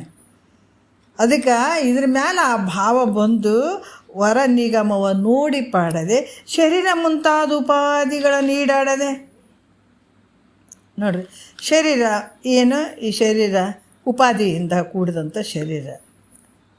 ಈ ಶರೀರ ಕರ್ಮಜನ್ಯಂ ಶರೀರ, ಯಾಕಂದ್ರೆ ಕರ್ಮದಿಂದ ಈ ಶರೀರ ಬಂದಂಥದ್ದು. ಅದಕ್ಕೆ ಈ ಶರೀರ ನಾನೇನಂದರೆ ಶರೀರ ನಾನಲ್ಲ, ಯಾಕಂದರೆ ತಿಳಿಸಿಕೊಳ್ಳುವಂಥದ್ದು ಏನೇ ಇರಲಿ ಅವೆಲ್ಲ ನಾನು ಅಲ್ಲ ಅಂತ ನಾವು ಪಕ್ಕ ತಿಳ್ಕೊಳ್ಬೇಕು. ನಮಗೇನೇನು ದೃಶ್ಯವಾಗಿ ತಿಳಿಸಿಕೊಡ್ತಾವೋ ಅವು ಯಾವ ನಾನಲ್ಲ, ಅವು ನನ್ನಿಂದ ಏನೇನು ತಿಳಿಸಿಕೊಡ್ತಾವ ಅವು ಯಾವ ಸತ್ಯ ಅಲ್ಲ, ಎಲ್ಲ ಮಿಥ್ಯೆ ಅದಾವ, ಎಲ್ಲ ನಾಶ ಆಗಿ ಹೋಗ್ತಾವ. ನಾ ತಿಳಿಯುವಂಥವನು ಸತ್ಯ ಅಂತ ನಾವು ಗಟ್ಟಿ ಇಟ್ಕೊಳ್ಬೇಕು, ಆಯ್ತಲ್ಲ. ಮತ್ತೇನು ಹೇಳ್ತಾರೆ, ಈ ಶರೀರ ಇಂದ್ರಿಯಗಳು, ಕರ್ಮೇಂದ್ರಿಯಗಳು, ಜ್ಞಾನೇಂದ್ರಿಯಗಳು, ಅಂತಃಕರಣಗಳು ಇವೆಲ್ಲವೂ ಇವನ್ನ ಬಿಟ್ಬಿಡುವಂಥದ್ದು. ಯಾಕಂತಂದ್ರೆ ಈ ಶರೀರದ ಒಂದು ವಾಸನೆ ಕೂಡ ಇರಬಾರ್ದು. ಶರೀರದಲ್ಲಿರುವಂಥ ಏನು ಇಂದ್ರಿಯಗಳು ಅದಾವ ಇವು ಯಾವ ನಾನಲ್ಲ. ಅದಕ್ಕೆ ಈಡಾಡದೆ ಅಂದರೆ ಇವು ಶರೀರ ಇವು ಮುಂತಾದ ಉಪಾಧಿಗಳನ್ನು ಬಿಡದೇ ಇರುವಂಥದ್ದು. ಅದರಿಂದ ಯಾವಾಗ ನೀನು ಬಿಡಂಗಿಲ್ಲ ಬಂಧಕ್ಕೆ ಗುರಿ ಆಗ್ತಿದೆ. ಇವನ್ನು ಬಿಟ್ಕೊಳ್ಬೇಕು. ಶರೀರ ನಾನಲ್ಲ, ಇಂದ್ರಿಯಗಳು ನಾನಲ್ಲ, ಅದಕ್ಕೆ ಇವು ಯಾವ ನಾನಲ್ಲ. ಮತ್ತು ಇವನ್ನೆಲ್ಲ ಈಡಾಡದೆ ಅಂದರೆ ಬಿಟ್ಟು ಬಿಡಬೇಕು. ಇದನ್ನು ಬಿಡದೇ ಪರಮ ಜೀವನ ಒಂದುಗೂಡದೆ. ಪರಮ ಜೀವನ ಅಂದರೆ ಶ್ರೇಷ್ಠವಾದಂಥ ಪರಬ್ರಹ್ಮ ಸ್ವರೂಪ ಮತ್ತು ಜೀವ ಇವೆರಡು ಬೇರೆ ಅಲ್ಲ. ನಿನ್ನೆ ವಿಷಯಗಳಲ್ಲಿ ಬಂದಿದ್ದಾವೆ. ವಾಚಾರ್ಥ ಲೆಕ್ಕದಾಗ ಭಿನ್ನ ಭಿನ್ನ ಅದಾವ, ಲಕ್ಷ್ಯಾರ್ಥ ಲೆಕ್ಕದಾಗ ಒಂದೇ ಅದಾವ. ಉಪಾಧಿ ಲೆಕ್ಕದಾಗ ನೋಡಿದ್ರೆ ಈ ಮನೆ ಬೇರೆ ಅದ, ಮಠ ಬೇರೆ ಅದ, ಗಡಿಗೆ ಬೇರೆ ಅದ. ಗಡಿಗೆ ಒಳಗಡೆ ಇರುವಂಥ ಬಯಲು ಒಂದೇ, ಮಠದಲ್ಲಿರುವಂಥ ಬಯಲು ಒಂದೇ, ಮನೆಯಲ್ಲಿರುವಂಥ ಬಯಲು. ಉಪಾಧಿಯಿಂದ ತೋರಕತ್ತೇವೆ. ಈ ಉಪಾಧಿ ಇವ್ಯಾವ ಅಲ್ಲ, ಸುಳ್ಳು ಅಂತ ತಿಳ್ಕೊಂಬಿಡ್ಬೇಕು. ಅದ್ರಾಗ ಶರೀರ ನಮಗೇನದ ಉಪಾಧಿಯಾಗಿ ಬಂದಂಥದ್ದು, ಇಂದ್ರಿಯಗಳು ಇವೆಲ್ಲ ಉಪಾಧಿಯಿಂದ ತೋರಿದಂಥದ್ದು. ಇವೆಲ್ಲ ನನ್ನಿಂದ ತಿಳಿಸಿಕೊಳ್ತಾವಂದರೆ ಇವ್ಯಾವ ನಾನಲ್ಲ ಅಂತ ಬಿಟ್ಟು ಬಿಡೋದು ಅಷ್ಟೇ. ಅಂಥ ಪರಮ ಜೀವನ ಅಂದರೆ ಶ್ರೇಷ್ಠವಾದ ಜೀವ ಬೇರೆ ಅಲ್ಲ, ಪರಮಾತ್ಮೆ ಬೇರೆ ಅಲ್ಲ, ಇರುವಂಥದ್ದು ನನ್ನ ಸ್ವರೂಪನೇ, ಬೇರೆ ಯಾರು ಅಲ್ಲ ಅನ್ನುವಂಥದ್ದು ಈ ರೀತಿ ತಿಳ್ಕೊಳ್ಬೇಕಾಗ್ತದೆ. ತಿಳ್ಕೊಳ್ಳೋದೇ ಸುಮ್ಮನಾಗೋದು ವಿಧಿಗಳು ಒಂದದೇ ಮುಕ್ತಿ ಸುಮ್ಮನೆ, ಇಲ್ಲಾಂದ್ರೆ ಸುಮ್ಮನೆ ಆಗಂಗಿಲ್ಲ. ಅದಕ್ಕೆ ನಮ್ಗೆ ಉಪದೇಶ ಆಗಿಬಿಟ್ಟದಂತೇಳಿ ಕೈ ಕೊಟ್ಕೊಂಡು ಸುಮ್ಮನೆ ಕುಂದ್ರದಲ್ಲ. ಉಪದೇಶ ಆಗ್ಯದಂತಂದ್ರೆ ಅಲ್ಲಿ ಸ್ಕೂಲಿಗೆ ಹೆಸರು ಹಚ್ಚಿದಂಗೆ. ಹಚ್ಚಿದ ಮೇಲೆ ಏನು ಮಾಡಬೇಕು? ಸ್ಕೂಲಿಗೆ ಹಚ್ಚಿದ ಮೇಲೆ ಮಕ್ಕಳು ಮನೆಗೆ ಇಟ್ಕೊಂಡು ಕುಂದಿರ್ತೀವೇನ? ಸಾಲಿಗೆ ಹೋಗ್ರಿ ಅಂತ ಕಳಿಸ್ತೀವಿಲ್ಲ. ಅಷ್ಟು ಮೀರಿ ಹೋಗಲಿಲ್ಲ ಅಂದ್ರೆ ನಾಲ್ಕೇಟು ಬಡ್ದು ಕಳಿಸ್ತೀವಿ. ಇದೇ ರೂಢಿ ಬೀಳ್ತದೆ ಇದಕ್ಕೆ. ಮನೆಗೆ ಕೂತ್ಕೊಂಡು ಕೇಸ ಮುಂದೆ ಏನು ಮಾಡ್ತದೆ ಇದು ಅಂತೀವಿ, ಹೌದಲ್ಲ? ಈಗ ನಮ್ಮ ಪರಿಸ್ಥಿತಿ ಹೆಂಗೆ, ಯಾವಾಗ ಗುರು ಉಪದೇಶ ತೊಗೊಂಡಿವಿ ಅಂತಾರೆ ಆಯ್ತು ನಾವು ಮುಕ್ತರೇ ಆಗಿಬಿಟ್ಟಿವಿ ಅಂತ ತಿಳ್ಕೊತೀವಲ್ಲ, ಅದು ತಪ್ಪು. ಯಾಕಂದ್ರೆ ಅಲ್ಲಿಂದ ಶುರುವಾಯಿತು ನಮಃ ಶಿವಾಯ, ಓಂ ನಮಃ ಶಿವಾಯ, ಷಡಾಕ್ಷರಿ ಮಂತ್ರ, ಪಂಚಾಕ್ಷರಿ ಮಂತ್ರ, 2 ಅಕ್ಷರದ ಮಂತ್ರ, ಸೋಹಂ, ಇವೆಲ್ಲವನ್ನು ಗುರು ಏನು ಮಂತ್ರ ಹೇಳಿರ್ತಾನ ಅದು ಬ್ರಹ್ಮಾಂಡ ಇರ್ತದದು. ಆ ಮಂತ್ರದ ಅರ್ಥವನ್ನು ತಿಳ್ಕೊಳಕ್ಕೆ ಹೋಗ್ಬೇಕೀಗ ನೀನು. ಏನು ಮಂತ್ರ ಹೇಳಿರ್ತಾರಲ್ಲ ಅದರ ಅರ್ಥ ತಿಳ್ಕೊಂಡು ಅದ್ರ ಮರ್ಮವನ್ನು ಅರ್ಥಕೊಂಡಾಗ ನೀನು ಮುಕ್ತನಾಗ್ತಿದ್ದಿ. ಇಲ್ಲಾಂದ್ರೆ ಅದನ್ನೇ ನೀನು ಬೇಯಿಸಲಿಲ್ಲ ಅಂದ್ರೆ ನೀನು ಹೆಂಗೆ ಮುಕ್ತನಾಗ್ತೇಪ್ಪ ಅಲ್ಲ? ಅದಕ್ಕೆ ಆ ಮಂತ್ರದ ಅರ್ಥನೇ ದಿನ ಶ್ರವಣ ಮನನ ಮಾಡುವಂಥದ್ದು, ನಿಧಿಧ್ಯಾಸನ ಮಾಡುವಂಥದ್ದು. ಬೇರೆ ಏನಿಲ್ಲ. ಬೇರೆ ಏನಾರು ಐತೇನ್ರಿ ನಿಜಗುಂಡ್ರ ಶಾಸ್ತ್ರ ಉಪನಿಷತ್ತುಗಳು ಏನಾರು ಐತೇನ್ರಿ, ಬ್ರಹ್ಮಸೂತ್ರ ಮತ್ತು ಭಗವದ್ಗೀತೆ ಏನಾರು ಏನೂ ಇಲ್ಲ. ಅದರಲ್ಲಿ ಏನಿರ್ತದೆ ಅಂದ್ರೆ ಗುರು ನಿನಗೆ ಒಂದೇ ಮಾತಿನಲ್ಲಿ ಹೇಳ್ಯಾನ, ನೋಡಪ್ಪ ನಮಃ ಶಿವಾಯ ಅಂತ ಹೇಳಿರ್ತಾನೆ, ಇಲ್ಲಾಂದ್ರೆ ಓಂ ನಮಃ ಶಿವಾಯ ಅಂತಾರೆ ಹೇಳಿರ್ತಾನೆ, ಇಲ್ಲಾಂದ್ರೆ ಸೋಹಮ್ ಅಂತೇಳಿ ಹೇಳಿರ್ತಾನೆ, ಅಂಸಾರ, ಇವೆಲ್ಲ ಮಂತ್ರಗಳನ್ನು ನಿನಗೆ ಹೇಳಿರ್ತಾನೆ. ಆದ್ರೆ ಇವೆಲ್ಲ ಆ ಮಂತ್ರದ ಅರ್ಥವನ್ನು ಬಿಚ್ಚಿಕೊಡುವಂಥವು, ಮಂತ್ರದ ರಹಸ್ಯವನ್ನು ತಿಳಿಸಿಕೊಡುವಂಥ ವೇದ ಉಪನಿಷತ್ತುಗಳು. ಏನು ಗುರು ಒಂದು ವಾಕ್ಯವನ್ನು ಕೊಟ್ಟು ನಿನ್ನ ತಲೆ ಮೇಲೆ ಕೈ ಇಟ್ಬಿಟ್ಟಾನಂತಂದ್ರೆ ಆ ರಹಸ್ಯದಲ್ಲಿ ಭಾಳಷ್ಟು ದೊಡ್ಡ ರಹಸ್ಯ ಅದ. ಆ ರಹಸ್ಯ ನೋಡ್ರಿ ಅದು ಹೆಂಗದು ಒಳಗಡೆ ಅಂದ್ರೆ ಅದು ಮಾತು ಮನಗಳಿಂದ ತತ್ತ ಮೀರಿದ ಸತಿಶಯದ ನಿರುಪಾದಿಕ ನಿರ್ಮಲ ಜ್ಯೋತಿ ಬೆಳಗುತ್ತಿದೆ. ಮಾತಿಗೂ ನಿಲುಕದೇ ಇರುವಂಥದ್ದು, ಮನಸ್ಸಿಗೂ ನಿಲುಕದೇ ಇರುವಂಥದ್ದು ಒಂದು ಅಣುವಿನಿಂದ ಆ ರಹಸ್ಯವನ್ನು ಬಿಚ್ಚಿಕೊಡ್ತಾನೆ ನೋಡ್ರಿ ಯಾರು ಗುರುನಾಥ. ಅದಕ್ಕೆ ಗುರುನಾಥ ಬೇಕಾದ ಇಲ್ಲಿ ಆ ರಹಸ್ಯವನ್ನು ಬಿಚ್ಚಿಕೊಡೋದಕ್ಕೆ. ಮತ್ತು ಆ ಮಂತ್ರವನ್ನು ಹಂಗೆ ಗಂಟು ಹಾಕ್ಕೊಂಡು ಕೇಸಿ ಹಂಗೆ ಹೋಗ್ತೀವಿ ಅಂದ್ರೆ ಮತ್ತು ಜನ್ಮಗಳು ಬೇಕಾಗ್ತದೆ ಭಾಳ. ಮತ್ತು ಯಾವ ಜನ್ಮಕ್ಕೆ ಆಗ್ತದನೋ ಗೊತ್ತಿಲ್ಲ. ಆದ್ರೆ ಆ ಮಂತ್ರದ ಏನು ಗಂಟು ಇರ್ತದಲ್ಲ ಅದನ್ನು ಬಿಚ್ಚಿ ಅದ್ರ ಒಳಗಡೆ ಇರುವಂಥ ಗೂಢಾರ್ಥ, ಅದು ವಿಷಯ ಏನು, ಅದರ ಅರ್ಥ ಏನು, ಅದನ್ನೆಲ್ಲವನ್ನು ತಿಳ್ಕೊಂಡು ಆ ಸ್ವರೂಪನೇ ನಾನು ಅನ್ನುವಂಥ ತಿಳ್ಕೊಳ್ಬೇಕಂತ ಸದ್ಗುರು ಮುಖಾಂತರ ಅಂದಾಗ ಮಾತ್ರ ಸಾರ್ಥಕ ಆಗ್ತದೆ. ಅದಕ್ಕೆ ನಾವು ಕ್ರಮ ತಪ್ಪಿದ್ದದಕ್ಕೆ ಮಹಾತ್ಮರು ಎಚ್ಚರಿಕೆ ಕೊಡ್ತಾರೆ, ಸುಮ್ಮನಾಗೋದು ವಿಧಿಯೊಳು ಒಂದದೇ ಮುಕ್ತಿ ಕ್ರಮ ಅಂತ ಹೇಳಿದಾರ. ಅದಕ್ಕೆ ನಾವು ಅಲ್ಲಿ 4 ದಿವಸ ಕೇಳಿದೀವಿ, ಇಲ್ಲಿ 8 ದಿವಸ ಕೇಳಿದೀವಿ ರೀ, ಅಲ್ಲಿ 1 ತಿಂಗಳಿಗೆ ಕೇಳಿದೀವಿ ರೀ. ನೀ ಬೇಕಾದಷ್ಟು ನೀನು ಸಾಯುಷ ಇರೋರಿಗೆ ಕೇಳ್ಕೊಂತಿರಿಗೇಡಪ್ಪ, ನಿನಗೆ ಮುಕ್ತಿ ಆಗ್ತದೆ ಅಂದ್ರೆ ಖಂಡಿತ ಆಗಂಗಿಲ್ಲ. ನೀ ಸಾಯವರ್ತು ಕೇಳು, ಆಗಂಗಿಲ್ಲ. ಆದರೆ ಹೆಂಗಾಗಬೇಕು ಕ್ರಮ. ನಾವು ಯಾವಾಗ ಡಾಕ್ಟ್ರ್ ಕೈಯಾಗ ನಾವು ಒಳಗಾದ್ವಿ ಅಂದ್ರೆ 7 ದಿವಸ ಆಪ್ರೇಷನ್ ಮಾಡಿ ಹೊಲಿಗೆ ಬಿಚ್ಚಿ ನೀ ಆರಾಮಿದೆಯಪ್ಪ ನೀನು ಮನೆಗೆ ಹೋಗುವಂತ ಅವ್ರು ಹೇಳೋವರೆಗೂ ನಾವು ಅಲ್ಲೇ ಡಾಕ್ಟ್ರ್ ಹೇಳ್ದಂಗೆ ಕೇಳಬೇಕಾಗ್ತದೆ. ಯಾಕಂದ್ರೆ ನಾವು ಆರಾಮಾಗೋದಕ್ಕೆ. ಇಲ್ಲಿ ಕೂಡ ನಮಗೆ ಭವರೋಗ ಅದ. ಈ ರೋಗದಿಂದ ನಾವು ಪಾರಾಗಬೇಕಾಗಿತ್ತು ಅಂದರೆ ಸದ್ಗುರುವಿನ ಒಂದು ವಾಕ್ಯವನ್ನು ನಾವು ಸತತ ಕೇಳಿ ನೋಡಪ್ಪ ಅದು ಹೇಳಬೇಕು, ಧನ್ಯನಾಗಿದೋ ನೀನು, ಎಲ್ಲ ದುಡಾಯಿತು ನಿನಗೆ ಅಂತ ಸದ್ಗುರು ಹೇಳತ್ತೆ. ನಿನಗೆ ಗೊತ್ತಾಗ್ಬಿಡ್ತದೆ, ನಿನಗೆಲ್ಲ ಗೊತ್ತಾಗ್ಬಿಡ್ತದೆ. ಕೇಳಿದಾಗ ನಿನಗೆ ಯಾವಾಗ ದುಡ ಆಯಿತು ಅಂದಾಗ ಆವಾಗ ನೀನು ಬೇಕಾದಂಗೆ ಇರಪ್ಪ ಅಂತ ಹೇಳ್ತಾರೆ. ಅಲ್ಲಿ ತನಕ ನಾವು ಸದ್ಗುರುವಿನ ಶ್ರವಣ ಮನನ ನಿಧಿಧ್ಯಾಸ. ಮನನ ಅಂದ್ರೆ ಏನ್ರಿ, ಏನೋ ಐತ್ರಪ್ಪ. ಶ್ರವಣ ಅಂದರೆ ಕೇಳೋದು, ಬರೀ ಗುರುಗಳು ವಾಕ್ಯಗಳನ್ನು ಚೆನ್ನಾಗಿ ಅದಕ್ಕೆ ನೆರೆ ಕೇಳು ಅಂತ ಹೇಳಿದಾಳೆ ಮೈತ್ರಾದೇವಿಗೆ. ಯಾಜ್ಞವಲ್ಕರು ಏನು ಕೇಳಿದ್ರು, ಚೆನ್ನಾಗಿ ಕೇಳೋದು ಕಲಿ ಫಸ್ಟ್. ಚಂದ ಕುಂತು ಮನಸ್ಸನ್ನು ನಿನ್ನ ಜೊತೆ ಇಟ್ಕೋ. ಯಾಕಂದ್ರೆ ನೀನು ಏನು ಬೇರೆ ಚಿಂತೆ ಮಾಡ್ತಿಲ್ಲ, ಅವು ನಿನಗೆ ದುಃಖಕ್ಕೆ ತೊಗೊಂಡು ಹೋಗ್ತಾವೆ, ನಿನಗೆ ಸಾಯಿ ಹಿಡಿತಾವೆ. ಅವು ಬೇರೆ ಚಿಂತೆ ಮಾಡೋಕ್ಕೆ ಹೋಗಬೇಡ ಮನುಷ್ಯ. ಯಾಕಂದ್ರೆ ಹಿಂದಲ್ಲಿ ಏನು ಯೋಚನೆ ಮಾಡಬೇಡ. ಕತ್ತಲ್ದಾಗ ಹೋಗ್ಯಾವ, ಮುಂದೆ ಕತ್ತಲೈತೆ, ಅಲ್ಲಿನ ಮುಂದೆ ಹಿಂಗಾಗ್ಬೇಕು ಹಂಗಾಗ್ಬೇಕಂತ ತಲೆಗೆ ಇಟ್ಕೋಬೇಡ. ಆದರೆ ಹಿಂದಲ್ದು ಮರಿ ಮುಂದಲ್ದು ಬಯಸ್ಬೇಡ. ಹಿಂದಲ್ದು ಹಿಂಗಾಗಲಿಲ್ಲ ಅನ್ಬೇಡ, ಹಿಂಗಾಯ್ತಲ್ಲಪ್ಪ ಅಂತ ಅನ್ಕೋಬೇಡ, ನೆನೆಸ್ಬೇಡ. ಮುಂದಲ್ದು ಬಯಸ್ಬೇಡ. ಈಗೇನು ವರ್ತಮಾನ ಕಾಲದಾಗದ ಭಗವಂತನ ಸ್ಮರಣೆ ಮಾಡಿ ಎಷ್ಟು ಆನಂದ ಐತೆ ನೋಡ್ರಿ ಇದ್ರಾಗ. ಯಾವುದು ಗುತ್ತಿಗೆ ಹಿಡಿಬೇಡ ನೀನು. ಅದು ಮಾಡಬೇಕಾಗಿತ್ತು, ಇದು ಮಾಡ್ಬೇಕು, ಅದನ್ನೆಲ್ಲ ನೀ ತಲೆ ತುಂಬ್ಕೊಂಡಿದ್ರೆ ಇಂಥದನ್ನು ಕಳ್ಕೊಂಡ್ಬಿಡ್ತಿದ್ದೆ ನಾನು. ಯಾಕೆ ಮಹಾತ್ಮರು ಹೆಂಗೆ ದಾರಿ ತುಳಿದ್ರು ನೋಡ್ರಿ. ಅವ್ರಿಗೇನು ಕಷ್ಟ ಇರಲಿಲ್ಲನ, ಸಂಸಾರ ಕಷ್ಟ ಇರಲಿಲ್ಲನ ಅವರಿಗೆ. ವಿವೇಕಾನಂದ್ರೆ ಚಿಕ್ಕವ್ರು ಇರಬೇಕಾದಾಗೆ ತಂದೆ ತೀರ್ಕೊಂಡು ಬಿಟ್ಟರು. ಮನೆ ಜವಾಬ್ದಾರಿ ವಿವೇಕಾನಂದ್ರಿಗೆ ಬಿತ್ತು. ತಿನ್ನೋಕೆ ಊಟ ಇರಲಿಲ್ಲ ಅವ್ರ ಮನ್ಯಾಗ. ಮತ್ತು ಹೆಂಗ್ರಿ ಮಾಡ್ಕೊಂಡ್ರು? ಅವ್ರೇನು ಐಷಾರಾಮಿ ಜೀವನ ಮಾಡಿದ್ರು ನಮ್ಮ ಮನ್ಯಾಗ? ಇಲ್ರಿ, ನಮಗೆ ಭಾಳ ಕಷ್ಟ ಐತ್ರಿ. ಕಷ್ಟ ಇರ್ಲಾರ್ದವ್ರು ಕುಂತು ಚಿಂತಿರಂಗಿಲ್ಲ, ಕುಂತು ಕೇಳ್ತಾರೆ ನಮಗೆ ಭಾಳ ಕಷ್ಟ ಐತ್ರಿ ಅಂದ್ರೆ ನಿನ್ನ ಅನರ್ಥ ನೀನೇ ಮಾಡ್ಕೋತಿ. ಯಾರಿಗೆ ಕಷ್ಟ ಇಲ್ಲ ಹೇಳು? ಜಗತ್ತಿನೊಳಗೆ ಎಲ್ಲರಿಗೂ ಕಷ್ಟ ಐತೆ, ಎಲ್ಲರಿಗೂ ಸುಖ ದುಃಖ ಅದನ್ನು ಅನುಭವಿಸೋಕ್ಕೆ ಇದು ಪಾಪ ಪುಣ್ಯದ ಫಲರೂಪವಾಗಿ ಶರೀರ ಬಂದದ್ದು ಅನುಭವಿಸೋಕೆ. ಅದಕ್ಕೆ ನಾನು ಭಾಳಷ್ಟು ಹೇಗಿದ್ದೀನಪ್ಪ ಅಂದ್ರೆ ಶ್ರೀಮಂತದಿ. ನೀನು ಅನ್ನಷ್ಟು ಸಿರಿವಂತ ಯಾರಿಲ್ಲ ಅಂದ್ರೆ ಮೂರ್ಖ, ನಡುಮೂರ್ಖ. ಎಲ್ಲದ ಶ್ರೀಮಂತಿಕೆ ಎಲ್ಲನೂ ಇಲ್ಲೇ ಬಿಟ್ಟದ್ದು.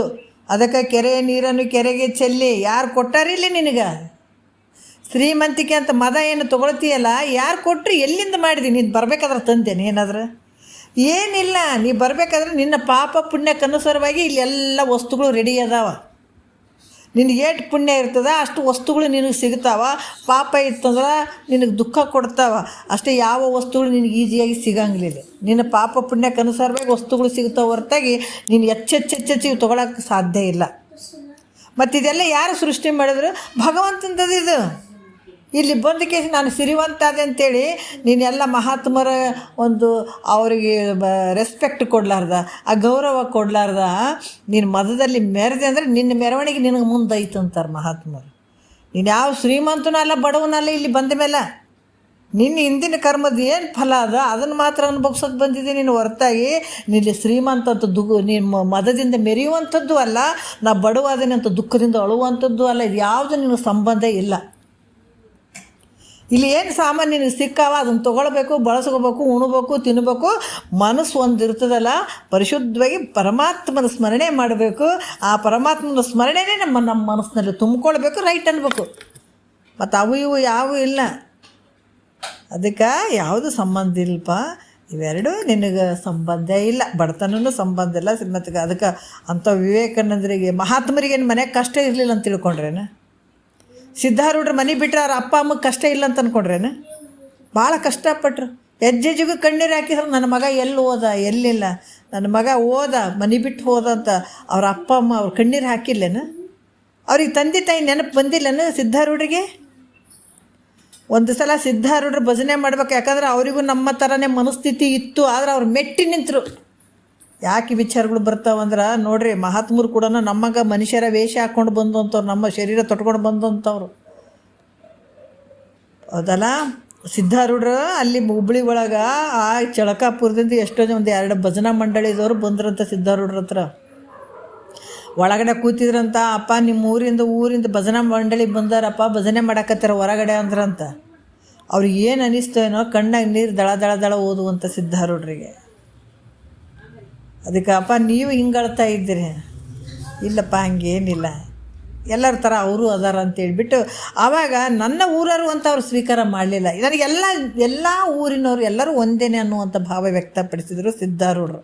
ಯಾಕಂದ್ರೆ ಎಲ್ಲೋ ಒಂದು ಕಡೆ ಅವ್ರ ಮನಸ್ಸಿನಾಗ ಹಂಗೆ ಆದರೂ ಕೂಡ ಅದನ್ನು ಮೆಟ್ಟಿ ನಿಂತರು. ಓಹೋ, ಈ ಮನಸ್ಸನ್ನು ಹಂಗೆ ಮಾಡುವಂಥದ್ದಲ್ಲ, ಯಾರೇ ಬಂದರೂ ಕೂಡ ಅವ್ರು ನನ್ನವರು ಅನ್ನುವಂಥ ಭಾವದಲ್ಲಿ ಸ್ವೀಕಾರ ಮಾಡಿದರು ಮಹಾತ್ಮರು. ನಮಗಷ್ಟೇ ಅಲ್ಲ, ನಮಗಷ್ಟೇ ಈ ದುಃಖ ಐತಪ್ಪ, ನನಗೆ ಹೆಂಡತಿ ಮಕ್ಕಳು ಅದಾರ, ನನ್ನ ಮನೆಗೆ ಕಷ್ಟ ಐತೆ, ನನ್ನ ಮನೆಗೆ ಸುಖ ಐತೆ. ನೀನು ಯಾವ ಸುಖನೂ ಸಂಬಂಧ ಇಲ್ಲ, ದುಃಖನೂ ಸಂಬಂಧ, ಎಲ್ಲ ನಿನ್ನನ್ನು ಬಿಟ್ಟು ಹೋಗ್ತಾವೋ ಎಲ್ಲಷ್ಟು ಅದನ್ನು ತಿಳ್ಕೊಬೇಕು ನಾವು. ಮಹಾತ್ಮರು ಇವನ್ನೆಲ್ಲ ಮೆಟ್ಟಿ ನಿಂತಿದ್ದಾರೆ, ಧೈರ್ಯದಿಂದ ಇದನ್ನು ಎದುರಿಸಿದ್ದಾರೆ ಅಂಥವೆಲ್ಲ.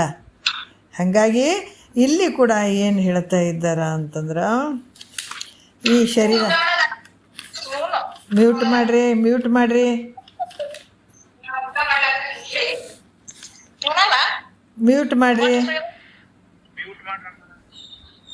ದಯವಿಟ್ಟು. ಯಾರು ಹಂಗೆ ಮಾಡೋದು? ಅದಕ್ಕೆ ಇಲ್ಲಿ ಕೂಡ ಏನು ಹೇಳ್ತಾರ, ಇಂಥ ಉಪಾಧಿಗಳನ್ನು ಹೀಡಾಡದೆ ಪರಮಜೀವರ ನೊಂದುಗೂಡದೆ ಸುಮ್ಮನಾಗೋದು ವಿಧಿಯೊಳು ಒಂದದೇ ಮುಕ್ತಿ ಸುಮ್ಮನಾಗೋದು ಅಂತ ಹೇಳಿ 3ನೇ ನುಡಿಯಲ್ಲಿ ಹೇಳ್ತಾರ. ಒಂದು ವೇಳೆ ಮಹಾವಾಕ್ಯ ಶ್ರವಣ ಮಾಡ್ತಾ ಇರಬೇಕಾದಾಗ ಅಹಂ ಬ್ರಹ್ಮಾಸ್ಮಿ ಅನ್ನುವಂಥ ಜ್ಞಾನೋದಯ ಆಯಿತು. ಆದಮೇಲೆ ಆದರೂ ಕೂಡ ಸಂಶಯ ವಿಪರೀತ ಭಾವನೆಗಳು ಬಂದು ಅಂತಂದ್ರೆ ಅವುಗಳನ್ನು ಮನನ ನಿಧಿಧ್ಯಾಸನದಿಂದ ದೂರ ಮಾಡ್ಕೊಳ್ಬೇಕು. ಯಾಕಂದ್ರೆ ಕೇಳಬೇಕಾದಾಗ ಮಹಾವಾಕ್ಯ ಗುರುಗಳು ಹೇಳತ್ತಾರ, ನೋಡಪ್ಪ ಮಹಾವಾಕ್ಯ ಅಹಂ ಬ್ರಹ್ಮಾಸ್ಮಿ ತತ್ವಮಸಿ ವಾಕ್ಯ, ನೀನೇ ಪರಮಾತ್ಮ ಸ್ವರೂಪ, ನೀನು ಪರಬ್ರಹ್ಮನೇ ಇದೆಯಾ ಅಂತ ಅಹಂ ಬ್ರಹ್ಮಾಸ್ಮಿ ಅನ್ನುವಂಥದ್ದು ಬೋಧನೆ ಮಾಡಿದಾಗ ಜ್ಞಾನೋದಯ ಆಯಿತು.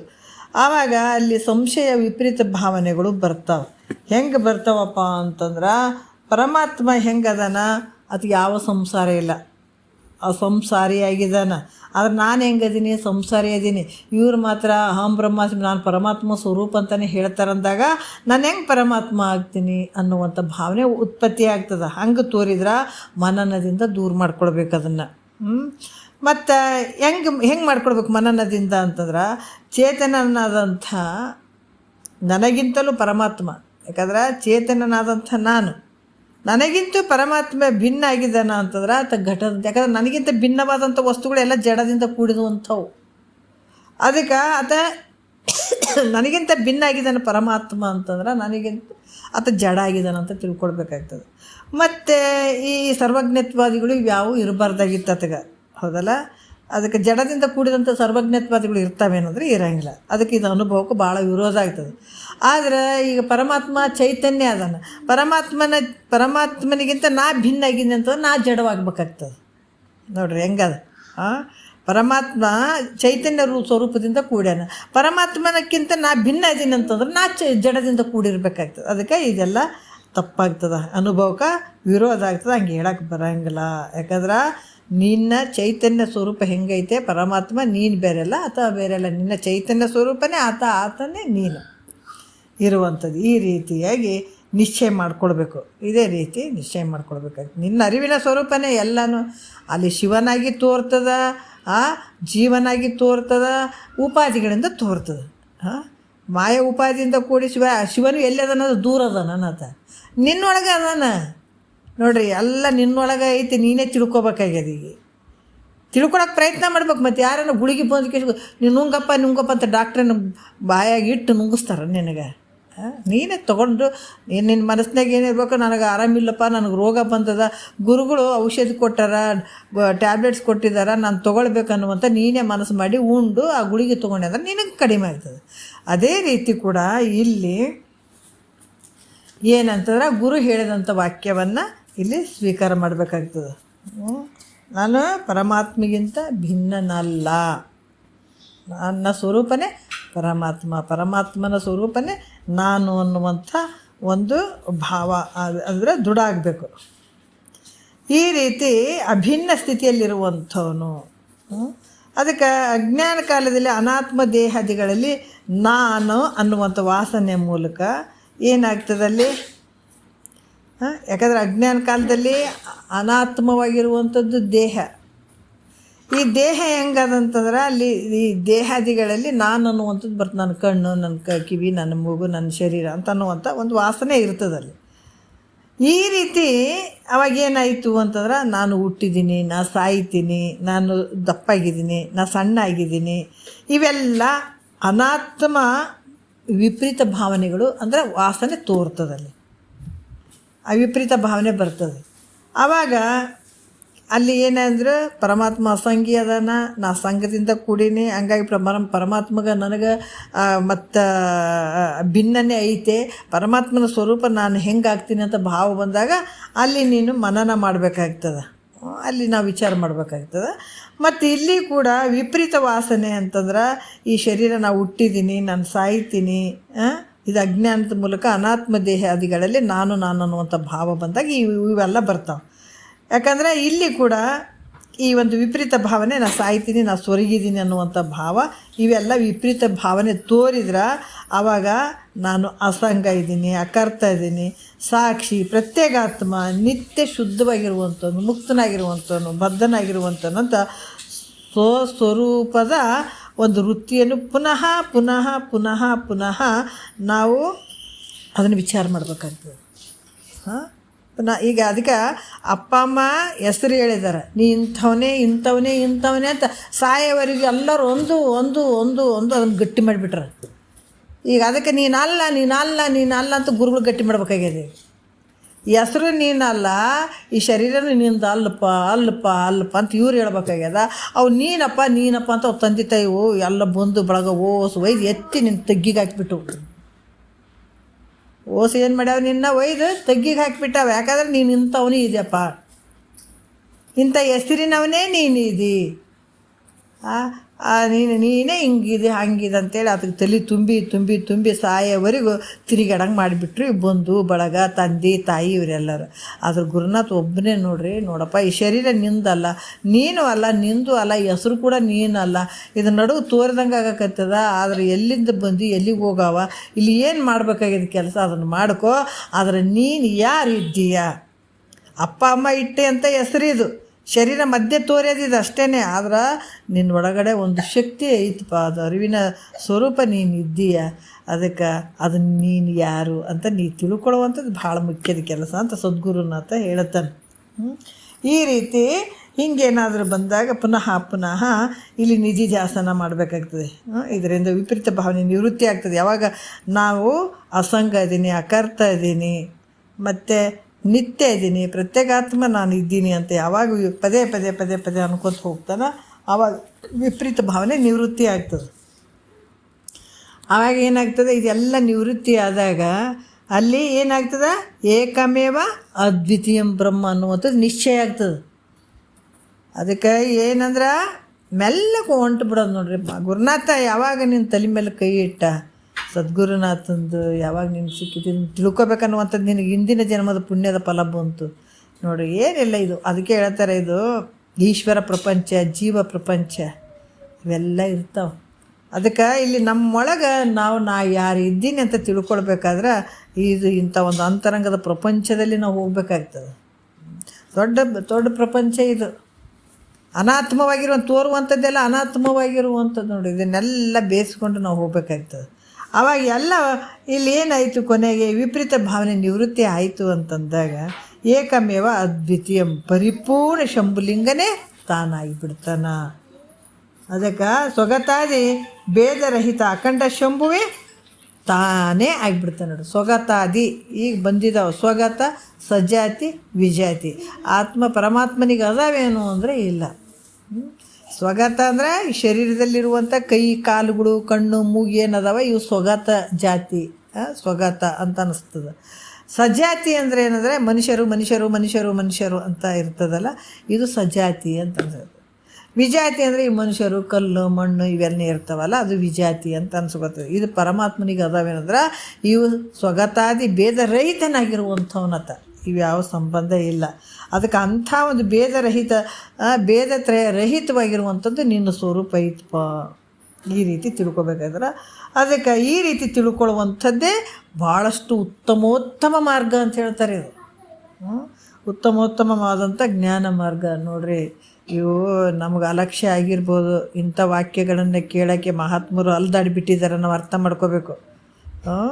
ಅದಕ್ಕೆ ಇಲ್ಲಿ ಈ ರೀತಿ ಸಾಧನ ಚತುಷ್ಟಯ ಸಂಪನ್ನನಾಗಿ ಶ್ರವಣ ಮನನ ನಿಧಿಧ್ಯಾಸನ ಮೂಲಕ ಅಹಂ ಬ್ರಹ್ಮಾಸ್ಮಿ ಅನ್ನುವಂಥ ನಿಶ್ಚಯ ಜ್ಞಾನ ಉಳ್ಳಂಥವನಾಗಿಬಿಟ್ರೆ ಆತ ಮುಕ್ತನಾಗ್ತಾನೆ. ಅದಕ್ಕೆ ಇದು ಸುಮ್ಮನೆ ಕುಂತ್ರ ಆಗ್ತದೇನಪ್ಪ ಅಂದ್ರೆ ಆಗಂಗಿಲ್ಲ, ಬೆನ್ನತ್ತಬೇಕು. ಅದಕ್ಕೆ ತತ್ವಬಲ್ಲ ಮಹಾಜ್ಞಾನಿಯ ಕೂಡ ಯಾರು ತತ್ವವನ್ನು ಅರ್ಥಕೊಂಡಿರ್ತಾರ ನೋಡ್ರಿ, ಅದಕ್ಕೆ ತತ್ವಬಲ್ಲ ಮಹಾಜ್ಞಾನಿಯ ಕೂಡ ಕೋತಿ ಹಂಗ ಬೆನ್ನತ್ತಿರಬೇಕು, ಮೂಕನಾಗಬೇಕು, ಜಗದೊಳು ಜ್ವಾಕ್ಯಾಗಿರಬೇಕು. ಎಷ್ಟು ಅದ್ಭುತವಾಗಿ ಹೇಳ್ತಾರಲ್ಲ ಅಂತ. ತತ್ವಬಲ್ಲಂತ ಸದ್ಗುರು ಇದ್ದಂದ್ರೆ ಬಿಡಬೇಡ, ಗೆದ್ದು ಬಿಡು ಅಂತಾರೆ ಅವ್ರು. ಅದರಿಂದ ನೀನೇನು ಮಾಡಬೇಕೀಗ, ಪ್ರಯತ್ನ ಪಡಬೇಕು. ಎಲ್ಲದಕ್ಕೂ ಪ್ರಯತ್ನ ಪಡೋಂಥ ಮನುಷ್ಯ ಇಂಥದಕ್ಕೆ ಪ್ರಯತ್ನ ಪಡಲಿಲ್ಲ ಅಂದರೆ ಹೆಂಗಪ್ಪ ಅಂತಾರೆ ಮಹಾತ್ಮರು. ಮತ್ತು ಜೀವ ಬ್ರಹ್ಮೈಕ್ಯ ಅಭೇದ ಜ್ಞಾನ ಏನಾಯಿತು, ಮೋಕ್ಷಕ್ಕೆ ಮುಖ್ಯವಾದಂಥ ಕಾರಣ ಆಯಿತು ನೋಡಿ. ಜೀವ ಮತ್ತು ನಾವೀಗ ಏನು ಮಾಡಕತ್ತೀವಿ, ಈಗ ಪರಮಾತ್ಮ ಅಲ್ಲದಾನ ಇಲ್ಲದಾನ. ಅದಕ್ಕೆ ಹೇಳ್ತಾರೆ, ಕಲ್ಲು ದೇವರ ನಂಬಿನಿ ಕೆಡುವಿ ಎಲ್ಲೋ, ಬಲ್ಲಿದ ಗುರುವಿನ ನೀ ಪಡೆಯಲಿಲ್ಲೋ, ಕಲ್ಲು ದೇವರ ನಂಬಿನಿ ಕೆಡುವಿ ಎಲ್ಲೋ, ನೀ ಮಾಡಿ ದೇವರಿಗೆ ಅಂಜಿನಿ ಕುಂತು, ಕಾಮಾದಿಗಳಿಗಾಗಿ ಹರಕೆಯ ಹೊತ್ತು, ಸುಮ್ಮನೆ ತಿರುಗಿದೆ ಹೈದಾರು ಸುತ್ತು, ತಮ್ಮ ಹೋಗುವಿ ನಾಯಿ ನರಿಯಂತೆ ಸತ್ತು. ಅಷ್ಟು ಅದ್ಭುತವಾಗಿ ಹೇಳ್ತಾರಲ್ಲ. ಅದಕ್ಕೆ ಅಲ್ಲಿ ದೇವ್ರದಾನ, ಇಲ್ಲಿ ದೇವ್ರದಾನ, ಎಲ್ಲಿ ದೇವ್ರದಾನಪ್ಪ, ಆ ಸ್ವರೂಪನೇ ನೀನಿದ್ದೀರಿ. ಯಾವಾಗ ನೀವು ಹೊರಗಡೆ ಹುಡ್ಕಕ್ಕೆ ಹೋದಿ ಅಂದರೆ ಮತ್ತೆ ಯಾವಾಗೂ ಸಿಗಂಗಿಲ್ಲ ನಿನಗೆ. ಅದಕ್ಕೆ ಮಹಾತ್ಮರು ಹೇಳ್ತಾರೆ, ಅದನ್ನು ನೋಡಿ ನಂಬಿ ಅದ್ರ ಬೆನ್ನು ಎತ್ತಿದೆಯಲ್ಲ. ಆದರೆ ನಿಜವಾದ ದೇವ್ರು ಹೇಳೋಕ್ಕೆ ಸದ್ಗುರು ಬಂದಾನಂದ್ರೆ ಅದನ್ನು ಮರ್ತು ಬಿಟ್ಟಿಯಲ್ಲೋ ನೀನು ಮೂರ್ಖ ಅಂತಾರೆ ಅವ್ರು. ಗುರು ಏನು ಸುಮ್ಮನೆ ಬರಲಿಲ್ಲ ರೀ, ಏನು ಸುಮ್ಮನೆ ಆಡೋಕ್ಕೆ ಹೇಳ್ತಾನೇನು, ಅದು ಹೇಳುವಂಥದ್ದು ಉದ್ದೇಶ. ಜನ್ಮ ಸಾರ್ಥಕ ಮಾಡ್ಕೊಳ್ರಪ್ಪ, ಅಲ್ಲಿ ತಿರುಗಾಡಬೇಡ್ರು. ಎಲ್ಲದಂದ್ರೆ ದೇವರು ದೇವ್ರು ನಿನ್ನೊಳಗೆ ಅದನ, ಆ ಸ್ವರೂಪನೇ ನೀನಿದ್ದೀಯ. ಅದಕ್ಕೆ ನಿಜವಾದ ಭಗವಂತ ಎಲ್ಲದನ, ನಿಜವಾದ ಪರಮಾತ್ಮ ಎಲ್ಲದನ, ನೀನು ಯಾರಿದ್ದೀಯ ಇದೆಲ್ಲ ಕೊಡ್ಲಿಕ್ಕೆ ಬಂದಂಥವನು ಸದ್ಗುರು ಅದನ ಅಂತ. ಎಲ್ಲ ಬಲ್ಲವ ಸದ್ಗುರು. ಬಲ್ಲಿದ ಗುರುವಿನ ನೀ ಪಡೆಯಲಿಲ್ಲೋ, ಏನು ಬಲ್ಲದನ ಅದು ಗೊತ್ತು. ಪರಮಾತ್ಮ ಎಲ್ಲದನ ಅಂತ ಅದಕ್ಕೆ ಪಕ್ಕ ಗೊತ್ತದ ನೋಡು. ಮತ್ತು ಅಂಥ ಬಲ್ಲಿದ ಸದ್ಗುರುವಿನ ನೀನು ನೋಡಕ್ಕೋ, ನೀನು ಆತನ ಮಾತು ನಂಬಲಿಲ್ಲ, ಅದಕ್ಕೆ ತುಚ್ಛ ಮಾಡಿದೆ ಅಂದ್ರೆ ಯಾವ ಜನ್ಮಕ್ಕೆ ಸಿಗ್ತದೋ ನಿನಗೆ ಆನಂದ? ಯಾವ ಜನ್ಮಕ್ಕೆ ಭಗವಂತ ಸಿಗ್ತಾನೆ ನಿನಗೆ? ಯಾವ ಜನ್ಮಕ್ಕೂ ಸಿಗಂಗಿಲ್ಲ. ಅದಕ್ಕೆ ಆತ ಎಲ್ಲದನ ಪರಮಾತ್ಮ ಅಂತ ತಿಳಿಸಿಕೊಡುವಂಥವನು ಸದ್ಗುರು ಅದನ. ಅಂಥ ಸದ್ಗುರುವಿನ ಬಿಟ್ಟು ಎಲ್ಲೆಲ್ಲ ಹುಡ್ಕಕ್ಕೆ ಹೋಗ್ತೀಯನು? ಅದಕ್ಕೆ ಯಾವಾಗ ಭೇದ ಇರ್ತದೆ ಅವಾಗ ಭಯ ಐತಿ ನಿನಗೆ. ಪರಮಾತ್ಮ ಕಲ್ಯದ ನನಗೆ ಏನು ಮಾಡಿಬಿಡ್ತಾನೇನೋ, ಏನು ಬಿಡ್ತಾನೇನೋ ಇವತ್ತು. ನೀ ಬರೀ ಅಡ್ಡ ಬಿದ್ಕೊಂತ ಓದಿ ಅಂದ್ರೆ ಎಷ್ಟು ದಿವಸ ಅಡ್ಡ ಬಿದ್ಕೊಂತ ಕುಂದಿರ್ತೀನಿ ನೀನು? ಅಲ್ಲ, ಅಡ್ಡ ಬಿಡಬಾರ್ದಂತಲ್ಲ, ಮೊದಲು ಎಲ್ಲಿದ್ದಾನಂತ ಫಸ್ಟು ತಿಳ್ಕೊ ನೀನು. ಪರಿಪೂರ್ಣ ಸತ್ತು ಲಕ್ಷಣ ಕೊಟ್ಟಿದ್ದಾರ. ಸತ್ತು ಚಿತ್ತು ನಿತ್ಯ ಆನಂದ ಪರಿಪೂರ್ಣವಾಗಿರುವಂಥ ಪರಮಾತ್ಮ ಅದನಾತ. ಅದಕ್ಕೆ ಅಲ್ಲಿ ಯಾವಾಗ ಭೇದ, ಪರಮಾತ್ಮನೇ ಬೇರೆ ನಾನೇ ಬೇರೆ ಅನ್ನುವಂಥ ಭೇದತ್ವ ನಿನ್ನ ಹತ್ರ ಇತ್ತು ಅಂದರೆ ಯಾವ ಜನ್ಮಕ್ಕೂ ನಿನಗೆ ಮೋಕ್ಷ ಆಗಂಗಿಲ್ಲ. ಅದಕ್ಕೆ ಆಯ್ತು ಪರತತ್ವ ಸಾಧ್ಯವಾಗುವುದೇ ಜೀವ ಪರಮಾರ ನೊಡಗೂಡದವರಿಗೆ ಬರಿದೆ. ಒಂದು ವಿಷಯ ಸಾಕಲ್ರಿ ಅಲ್ಲ? ಕಾಮ ಕಾಲರ ಗೆಲ್ಲದವಗೆ ಕೆಟ್ಟ ಹೇಮ ಕಾಮಿನಿ ಭೂಮಿಗಳ ಬಿಡದವಗೆ ನಾಮರೂಪಕ್ಕೆ ಮೋಯಿಸುವಗೆ ಮಿಕ್ಕ ಪ್ರೇಮಾಸ್ತಿ ಭಾತಿಯ ನೊಡಗೂಡದವಗೆ. ಮಹಾತ್ಮರು ಭಾಳ ಚಂದ ಹೇಳ್ತಾರೆ. ಯಾವಾಗ ನಿನಗೆ ಭಯ ನಿರ್ಭಯ ಯಾವಾಗ ಆಗ್ತದಂತಂದ್ರೆ ಪರಮಾತ್ಮನ ನೀ ತಿಳ್ಕೊಂಡಾಗ. ಅಭೇದ ಸ್ಥಿತಿ, ಪರಮಾತ್ಮ ಬೇರೆ ಅಲ್ಲ, ಜೀವ ಬೇರೆ ಅಲ್ಲ, ಜೀವಾತ್ಮ ಬೇರೆ ಅಲ್ಲ, ಎರಡೂ ಒಂದೇ. ಆ ಅಭೇದ ಸ್ಥಿತಿಗೆ ಯಾವಾಗ ಬರ್ತೆ ಅವಾಗ ಆನಂದ ಐತೆ. ನೀ ಭೇದ ಸ್ಥಿತಿಯಲ್ಲೇ ಕೂತ್ಕೊಂಡಿ ಅಂದ್ರೆ ಯಾವ ಜನ್ಮಕ್ಕೂ ನೀನು ಮುಕ್ತನೂ ಆಗಂಗಿಲ್ಲ, ನಿನಗೆ ದುಃಖನೂ ನಿವೃತ್ತಿ ಆಗಂಗಿಲ್ಲ, ಸದಾಕಾಲ ಆನಂದ ಕೂಡ ನಿನಗಾಗಂಗಿಲ್ಲ. ಬಂದು ಓದಿ ಹುಟ್ಟಿದಿ ಸತ್ತಿ ಇದೇ ಕ್ರಮ ನಡೆಯುವಂಥದ್ದು. ಅದಕ್ಕೆ ಮಹಾತ್ಮರು ಹೇಳ್ತಾರೆ, ಏನು ಹೇಳ್ತಾರೆ? ಜೀವ ಮತ್ತು ಪರಮರ ಇಲ್ಲಿ ಒಂದು ಗೂಡುವಿಕೆ. ಈ ಅಭೇದ ಜ್ಞಾನ, ಭೇದ ಜ್ಞಾನ ಅಲ್ಲ, ಅಭೇದ ಜ್ಞಾನ ಆಗಬೇಕು. ಇದರಿಂದ ಏನಾಗ್ತದ್ರೆ ನಿನಗೆ ಆನಂದ ಐತೆ. ಅದಕ್ಕೆ ಹೇಳ್ತಾರೆ, ಪುಣ್ಯದಿಂದ ಗುರು ದೇವ ತಾನೇ ಬಂದನು. ಏನು ಹೇಳಿದ್ರು ಫಸ್ಟ್ ಅವರು? ಬಹು ಪುಣ್ಯದಿಂದ ಗುರು ದೇವ ತಾನೇ ಬಂದನು. ಎದ್ರ ಪುಣ್ಯದಿಂದ? ಭಾಳ ಪುಣ್ಯದಿಂದಂತ. ಎದಿರಬೇಡಿರಂದನೋ ಅಭಯ ನೀಡಿ ಬಿಟ್ಟನೋ, ಬೋಧ ಹೇಳಿ ಕೊಟ್ಟ ಭವರೋಗ ಕಳಿದು ಬಿಟ್ಟ, ದ್ವೈತ ತೂರಿ ಬಿಟ್ಟ ಅದ್ವೈತ ತಿಳಿಸಿ ಕೊಟ್ಟ. ಎಷ್ಟು ಅದ್ಭುತ ಅಲ್ಲ? ಬೋಧ ಹೇಳಿ ಕೊಟ್ಟ, ಭವ ರೋಗ ಕಳಿದ್ಬಿಟ್ಟು. ಭವ ರೋಗ ಕಳಿಬೇಕಾದ್ರೆ ಪರಮಾತ್ಮ ಬೇರೆ ಅಲ್ಲ, ನೀನು ಬೇರೆಲ್ಲೋ. ನೀ ಭೇದ ಇಟ್ಕೊಂಡು ಕೂತಿದ್ರೆ ಯಾವ ಜನ್ಮಕ್ಕೆ ನಿನಗೆ ರೋಗ ಹೋಗ್ತದೆ ಹೇಳು? ಸಾಧ್ಯನೇ ಇಲ್ಲ. ಎಷ್ಟು ಜನ್ಮನ ಸುತ್ತಿ ಬಾ ಅಲ್ಲ. ಈ ಮಾತುಗಳನ್ನು ಯಾವಾಗ ನೀನು ಅಲಕ್ಷ್ಯ ಮಾಡಿದೆ ಅಂದ್ರೆ ನೀವು ಎಷ್ಟು ಜನ್ಮಕರ ಬಾ. ನಾಯಿ ನರಿ ಏನೇನು ಆಗಬಾರ್ದೆಲ್ಲ ಶರೀರಗಳು ನಿನಗೆ ಬರ್ತಾವ. ಮತ್ತು ತಿರುಗಿ ಯಾವುದೋ ಜನ್ಮದಲ್ಲಿ ನಿನಗೆ ಪಾಪ ಪುಣ್ಯ ಎರಡೂ ಮಿಶ್ರ ಆಗಿ ಮತ್ತು ಈ ಶರೀರ ಬಂತಂದ್ರೆ ಮತ್ತು ನೀವು ಬಂದು ಈ ಭೂಮಿಗೆ ಬಂದು ಕಣ್ಣು ತೆಗಿತಿದ್ದಿ. ನಿನಗೆಲ್ಲ ನೆನಪುಗಳು ಬಂದಂಗೆ ಆಗ್ತದೆ, ಸಂಸ್ಕಾರದಾಗ ಇರ್ತಾವಲ್ಲ. ಮತ್ತು ತಿರುಗ ನೀ ಗುರುವಿನ ಮುಂದೆ ಕುಂತು ಗುರು ಸ್ತುತಿಯನ್ನು ಮಾಡಿ ಗುರು ಭಜನೆಯನ್ನು ಮಾಡಿ ಮತ್ತಿದು ಸ್ಟಾರ್ಟಿಂಗ್ ಕೇಳಬೇಕು. ಮತ್ತು ಇದೇ ವಾಕ್ಯನೇ ನೀನು ಕಿವಿಗೆ ಬೀಳಬೇಕು. ಮತ್ತು ಇದೇ ನಿನ್ನ ಬಳಿ ಭೇದ ಭಾವ ಹೋಗಬೇಕು. ಹೋದಾಗ ಪರಮ ಜೀವರ ಭಾವ ಏಕ, ಪರಮಾತ್ಮ ಬೇರೆಲ್ಲ ಜೀವಾತ್ಮ ಬೇರೆಲ್ಲ, ಅಹಂ ಬ್ರಹ್ಮಾಸ್ಮಿ ಅನ್ನುವಂಥ ಭಾವ ನಿನಗೆ ದೃಢ ಆದಾಗ ಅವ 14 ಲೋಕಕ್ಕೆ ಒಡೆಯ ಆಗ್ತಿ. ಅಲ್ಲಿಂದ ನೀ ಎಲ್ಲಿ ಆಗ್ತಿ? ಸಾಧ್ಯನೇ ಇಲ್ಲ. ಅದಕ್ಕೆ ಮಹಾತ್ಮರು ಭಾಳಷ್ಟು ಅದ್ಭುತವಾಗಿ ಹೇಳ್ತಾರೆ. ನಾವು ಈ 3ನೇ ನುಡಿಯಿಂದ ಹಿಡ್ಕೊಂಡು 3ನೇ ಪದದಿಂದ ಹಿಡ್ಕೊಂಡು ಭಾಳ ಅದ್ಭುತವಾದಂಥ ವಿಚಾರಗಳು ಅದಾವೆ. ಯಾಕಂದರೆ ಇಂಥವೆಲ್ಲೂ ಸಿಗಂಗಿಲ್ಲ. ಸಿಕ್ಕೋರು ಭಾಳ ಧನ್ಯರು. ಇಂಥ ಸಮಯಗಳು ಪದೇ ಪದೇನೂ ನಮ್ಮ ಜೀವನದಾಗ ಬರೋಂಗಿಲ್ಲ. ಯಾವ ಜನ್ಮದಾಗ ಪುಣ್ಯದ ಫಲ ಏನೋ ಇಂಥ ಟೈಮು ಇಂಥ ದಿವಸಗಳು ನಮಗೆ ದೊರಕಿರ್ತಾವೆ. ಇವೆಲ್ಲ ಗೋಲ್ಡನ್ ಡೇಸ್ ಅಂತ ತಿಳ್ಕೊಳ್ಬೇಕು. ಕೇಳಬೇಕಾದಾಗ ಇದ್ರ ಬೆಲೆ ಗೊತ್ತಾಗಲಿ, ಯಾವುದೇ ಆಗಲಿ ಅದನ್ನು ಕಳ್ಕೊಂಡಾಗೆ ನಮ್ಗೆ ಅದ್ರ ಬೆಲೆ ಗೊತ್ತಾಗ್ತದೆ. ಆದ್ರೆ ನಮ್ಗೆ ಯಾವಾಗ ಸಿಕ್ಕಿರ್ತದೆ ಸಾರ್ಥಕತೆ ಮಾಡ್ಕೊಳ್ಬೇಕು. ಅದನ್ನು ಮಾತ್ರ ಭಾಳಷ್ಟು ಅದನ್ನು ನಾವು ಶ್ರದ್ಧೆಯಿಂದ ಆ ವಿಚಾರಗಳನ್ನು ಮಾಡಿ ಆ ಸಮಯವನ್ನು ಸದುಪಯೋಗ ಮಾಡ್ಕೊಳ್ಳೋದೆ ಮನುಷ್ಯನ ಒಂದು ಜಾಣತನ. ಮತ್ತು ನಾವು 3ನೇ ಪದ ನಾಳೆ ನೋಡೋಣ. 1-2 ಮಾತು ಗುರುಗಳ ಪಾದಕ್ಕೆ ಅರ್ಪಿಸಿ ಹರವು.